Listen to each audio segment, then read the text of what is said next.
Frost is the minute deposit or formation of ice crystals on turf.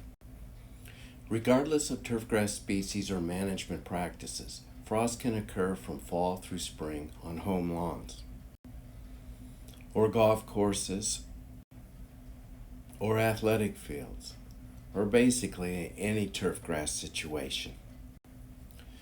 Looking closely at the leaves, the unique and beautiful nature of the ice crystals is apparent. As I describe frost formation, you will see a succession of photographs of these ice crystals. Frost occurs on clear, cold nights when the turfgrass plants actively re-radiate heat. As the turfgrass plant loses heat to the atmosphere, the leaves cool.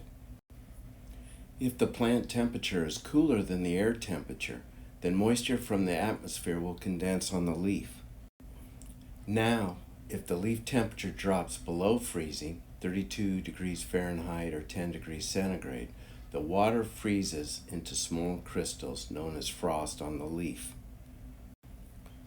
Frost can occur even though the air temperature may be above freezing, as long as the leaf temperature is at or below freezing. Frost does not readily form on cloudy nights because the clouds reflect or absorb and then re-radiate the energy back to the turf, causing a warming of the plant. On a smaller scale, a similar effect sometimes occurs under trees. The radiation given off by the plants is blocked by the tree leaves and reflected back to the turf. If you look closely at this photo, you can see the lack of frost under some of the trees and in the shaded areas. Frost formation is influenced by wind and slope. A slight breeze might help reduce the likelihood of frost because the intermixing of air around the leaf blade buffers the leaf temperature. Also, a breeze increases the potential for the evaporation of the water droplets. In this photograph, the lack of a breeze is reflective in the limp flag. In this situation, frost readily formed. Areas that are flat have the greatest potential for frost, while sloping areas are less likely, because of the movement of air down the slope causes some intermixing of the air around the leaf. Although shade, slope, and wind can affect frost formation, if conditions are favorable, frost will form almost anywhere. Frost forms just prior to sunrise. This is the time when the turf plant has re-radiated much of its heat and leaf temperatures are the coolest. After sunrise, the sun's radiation eventually warms the plant and the ice crystals will melt as temperatures rise. Frost itself does not cause damage to the turf. Injuries occurs when traffic is placed on the frost areas. For example, in this photograph, someone walked across a frosted lawn, crushing the leaves. When frost is present, the leaves are rigid and brittle, thus breakage occurs. The crushed leaves eventually turn a brownish color on higher cut turf, as shown here.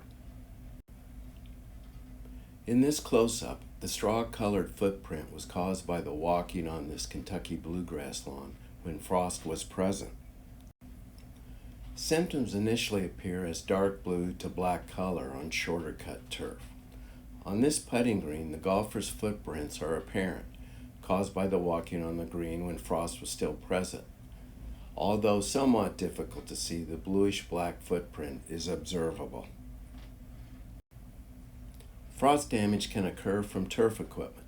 This photograph shows the effect of mowing an overseeded Bermuda grass green when frost was present.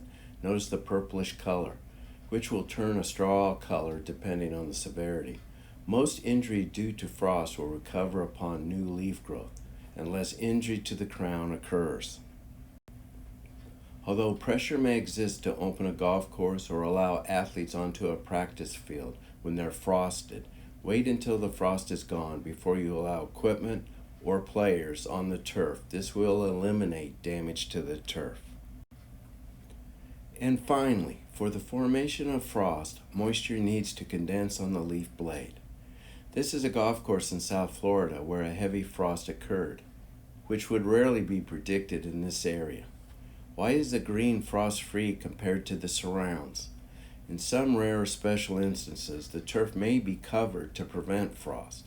Interestingly, in this case, a wetting agent had been sprayed prior to the cool weather that resulted in the dispersing of the water droplets off the leaf. This concludes this presentation on frost.